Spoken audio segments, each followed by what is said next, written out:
রাষ্ট্রবিজ্ঞান কাকে বলে এবং বা এর সংজ্ঞা প্রদান করা যথেষ্ট কঠিন, কারণ এর প্রকৃতি দ্রুত পরিবর্তনশীল এবং আলোচনা ক্ষেত্র প্রচুর অনিশ্চিত।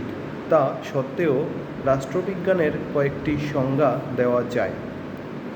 গিলক্রিস্টের মতে রাষ্ট্রবিজ্ঞান রাষ্ট্র ও সরকার নিয়ে আলোচনা করে। গার্নারের মতে রাষ্ট্রকে নিয়ে রাষ্ট্রবিজ্ঞানের শুরু এবং সমাপ্তি। অন্যদিকে আচরণবাদী দার্শনিক ডেভিড ইস্টনের মতে রাষ্ট্রবিজ্ঞান হল মূল্যের কর্তৃত্ব সম্পন্ন বরাদ্দের পাঠ। আবার মার্ক্সবাদীগণ বলেন সমাজের শ্রেণী সম্পর্ক এবং শ্রেণী সংগ্রাম সম্পর্কিত বিচার বিশ্লেষণ হল রাষ্ট্রবিজ্ঞান। উপরিউক্ত সংজ্ঞাগুলির নানা সীমাবদ্ধতা রয়েছে, তাই রাষ্ট্রবিজ্ঞানের একটি গ্রহণযোগ্য সংজ্ঞা হল রাষ্ট্রবিজ্ঞান হল সমাজ বিজ্ঞানের এমন এক শাখা যা বিজ্ঞানসম্মত পর্যালোচনার সাহায্যে রাষ্ট্র সম্পর্কিত তত্ত্ব, সংগঠন, শাসন পদ্ধতি, রাজনৈতিক ব্যবস্থা, রাজনৈতিক ক্ষমতা ও আচরণ, রাজনৈতিক অংশগ্রহণ, আন্তর্জাতিক সম্পর্ক, আন্তর্জাতিক আইন ও সংগঠন প্রভৃতি বিশ্লেষণ করে। বিষয়বস্তু: রাষ্ট্রবিজ্ঞান হল একটি গতিশীল সামাজিক বিজ্ঞান। সমাজবদ্ধ মানুষের রাজনৈতিক জীবনের সামগ্রিক আলোচনাই রাষ্ট্রবিজ্ঞানের মুখ্য বিষয়বস্তু। কেন্দ্রীয় বিষয় হল রাষ্ট্র। রাষ্ট্রবিজ্ঞানের কেন্দ্রীয় বিষয় হল রাষ্ট্র সংক্রান্ত আলোচনা। নাগরিকদের ব্যক্তিত্বের বিকাশ এবং তার কল্যাণ সাধনের ক্ষেত্রে রাষ্ট্রের ভূমিকা বেশি। রাষ্ট্র ব্যক্তির বিভিন্ন সম্পর্ক নিয়ে রাষ্ট্রবিজ্ঞানই আলোচনা করে। রাষ্ট্র ব্যক্তির বিভিন্ন সম্পর্ক নিয়ে রাষ্ট্রবিজ্ঞানই আলোচনা করে। সরকারের আলোচনা: সরকার হল রাষ্ট্রের মস্তিষ্ক, যা রাষ্ট্রকে পরিচালনা করে। রাষ্ট্রবিজ্ঞান সরকারের কাজকর্ম,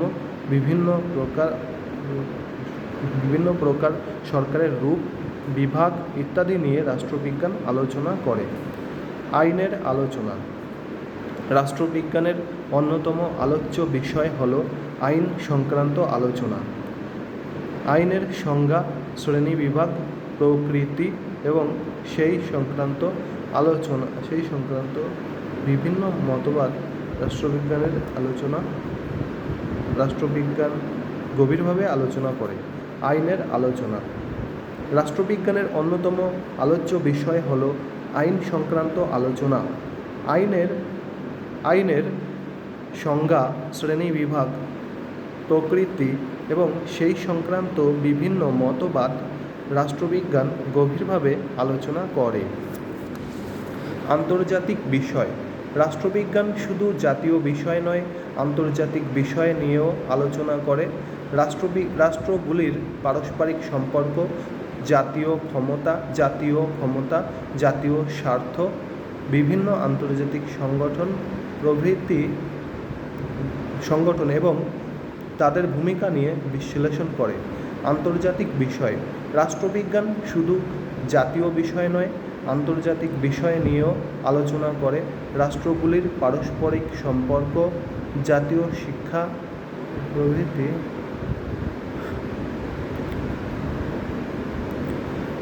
আন্তর্জাতিক বিষয়: রাষ্ট্রবিজ্ঞান শুধু জাতীয় বিষয় নয়, আন্তর্জাতিক বিষয় নিয়েও আলোচনা করে। রাষ্ট্রগুলির পারস্পরিক সম্পর্ক, জাতীয় ক্ষমতা, জাতীয় স্বার্থ, বিভিন্ন আন্তর্জাতিক সংগঠন এবং তাদের ভূমিকা নিয়ে বিশ্লেষণ করে। রাষ্ট্রের অতীত, বর্তমান ও ভবিষ্যৎ নিয়ে আলোচনা করে। অধ্যাপক লাস্কির মতে ইতিহাসের ক্রমবিকাশের ধারাবাহিক বিশ্লেষণ ছাড়া আমাদের অনুসন্ধান ক্ষেত্রকে সঠিকভাবে অনুধাবন করা যায় না। ইতিহাসের ক্রমবিকাশের ধারাবাহিক বিশ্লেষণ ছাড়া আমাদের অনুসন্ধান ক্ষেত্রকে সঠিকভাবে অনুধাবন করা যায় না। রাষ্ট্রবিজ্ঞানের আলোচনা তাই অতীত বা বর্তমানের মধ্যে শেষ হয়ে যায় না, ভবিষ্যৎ ভবিষ্যৎ এর ইঙ্গিতও দেয়। বার্নসের মতে রাষ্ট্রবিজ্ঞান রাষ্ট্রের উদ্ভব, ক্রমবিকাশ এর স্বরূপ ও ভবিষ্যৎ প্রভৃতি নিয়ে আলোচনা করে। বার্নসের মতে রাষ্ট্রবিজ্ঞান রাষ্ট্রের উদ্ভব, ক্রমবিকাশ এর স্বরূপ ও ভবিষ্যৎ নিয়ে বিভিন্ন পর্যায়ে আলোচনা করে। প্রভৃতি ভবিষ্যৎ নিয়ে আলোচনা করে।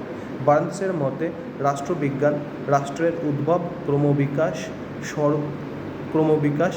এর স্বরূপ ও ভবিষ্যৎ প্রভৃতি নিয়ে আলোচনা করে। নৈতিক সমস্যা নিয়ে আলোচনা। রবসনের মতে রাষ্ট্রবিজ্ঞান শুধু যা আছে তাই নিয়ে আলোচনা করে না, যা হওয়া উচিত তাও ইঙ্গিত দেয়।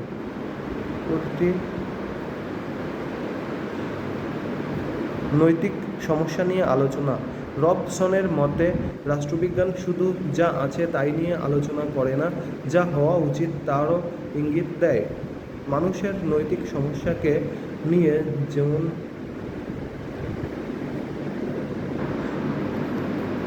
নৈতিক সমস্যা নিয়ে আলোচনা। রবসনের মতে রাষ্ট্রবিজ্ঞান শুধু যা আছে তাই নিয়ে আলোচনা করে না, যা হওয়া উচিত তারও ইঙ্গিত দেয়। মানুষের নৈতিক সমস্যাকে নিয়ে যেমন আলোচনা করে, তেমন সামাজিক ও রাজনৈতিক জীবনের ভালো মন্দ, উচিত অনুচিত ইত্যাদি আলোচনা করে। রাজনৈতিক ক্ষমতা। আধুনিক রাষ্ট্রবিজ্ঞানীদের মতে সমাজের ক্ষমতার ভিত্তি, প্রতিপত্তি এবং ক্ষমতার ফলাফল ইত্যাদি অনুসন্ধান করাই রাষ্ট্রবিজ্ঞানের মূল উদ্দেশ্য। রাজনৈতিক ক্ষমতা। আধুনিক রাষ্ট্রবিজ্ঞানীদের মতে সমাজের ক্ষমতার ভিত্তি, প্রতিপত্তি,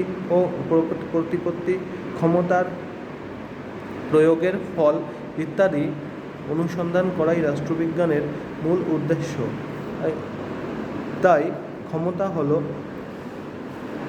রাষ্ট্রবিজ্ঞানের মূল বিষয়বস্তু। আচরণবাদের আলোচনা। আধুনিক রাষ্ট্রবিজ্ঞানীগণ রাষ্ট্রবিজ্ঞানের আলোচনায় শুধু রাষ্ট্রকে স্বীকার করে না, তারা রাজনৈতিক ব্যবস্থার কথা বলেন। আরও বলেন যে রাষ্ট্রবিজ্ঞান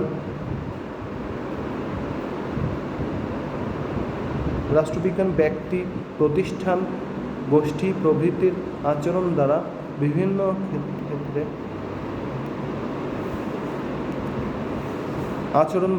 আচরণবাদের আলোচনা। আধুনিক রাষ্ট্রবিজ্ঞানীগণ রাষ্ট্রবিজ্ঞানের আলোচনায় শুধু রাষ্ট্রকে স্বীকার করে না, তারা রাজনৈতিক ব্যবস্থার কথা বলেন।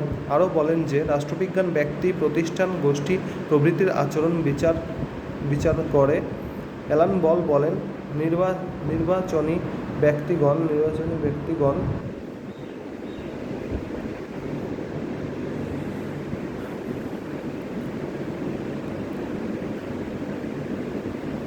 আচরণবাদের আলোচনা। আধুনিক রাষ্ট্রবিজ্ঞানীগণ রাষ্ট্রবিজ্ঞানের আলোচনায় শুধু রাষ্ট্রকে স্বীকার করে না, তারা রাজনৈতিক ব্যবস্থার কথা বলেন। আরও বলেন যে রাষ্ট্রবিজ্ঞান ব্যক্তি, প্রতিষ্ঠান প্রভৃতির আচরণ বিশ্লেষণ করে।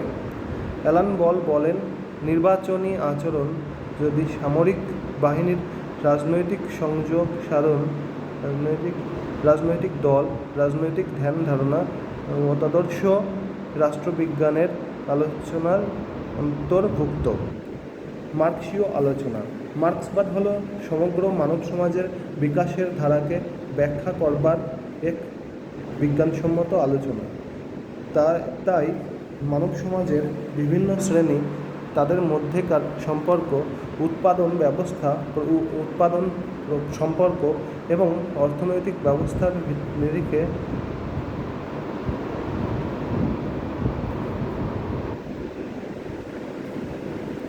মার্ক্সীয় আলোচনা।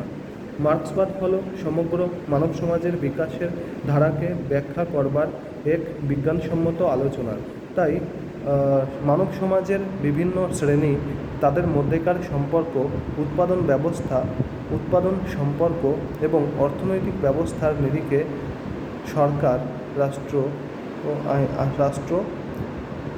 রাষ্ট্র সরকার, আইন ইত্যাদি নিয়ে আলোচনা করে। আন্তর্জাতিক রাষ্ট্রবিজ্ঞান সম্মেলনে গৃহীত প্রস্তাব 1948 সালে ইউনেস্কো সম্মেলনে নিম্নলিখিত বিষয়গুলিকে রাষ্ট্রবিজ্ঞানভুক্ত অন্তর্ভুক্ত করে। 1. রাজনৈতিক প্রতিষ্ঠান, রাজনৈতিক তত্ত্ব, রাজনৈতিক দল, জনমত, আন্তর্জাতিক সম্পর্ক ও আন্তর্জাতিক সংগঠন। উপরিউক্ত বিষয়গুলি ছাড়াও সমাজবিজ্ঞানে অন্যান্য বিষয় যেমন ইতিহাস, অর্থনীতি, দর্শন এবং মানুষতত্ত্ব বিষয়ও আলোচিত হয়। এমনকি আধুনিক যুগে প্রযুক্তির বিকাশ, বিজ্ঞানের অগ্রগতি ইত্যাদি বিষয়েও রাষ্ট্রবিজ্ঞান আলোচ্য বিষয় হিসাবে পরিগণিত হয়। রাষ্ট্রবিজ্ঞান গতিশীল, তাই 20 শতকে সন্ত্রাসবাদের মতো বিষয়, মহাকাশ, সমুদ্র গবেষণা ও বিশ্ব উষ্ণায়ন ও পরিবেশ নিয়ে উদ্বেগ, জনবিস্ফোরণের মতো বিষয়গুলিও রাষ্ট্রবিজ্ঞানের আলোচনা ক্ষেত্রে অন্তর্ভুক্ত।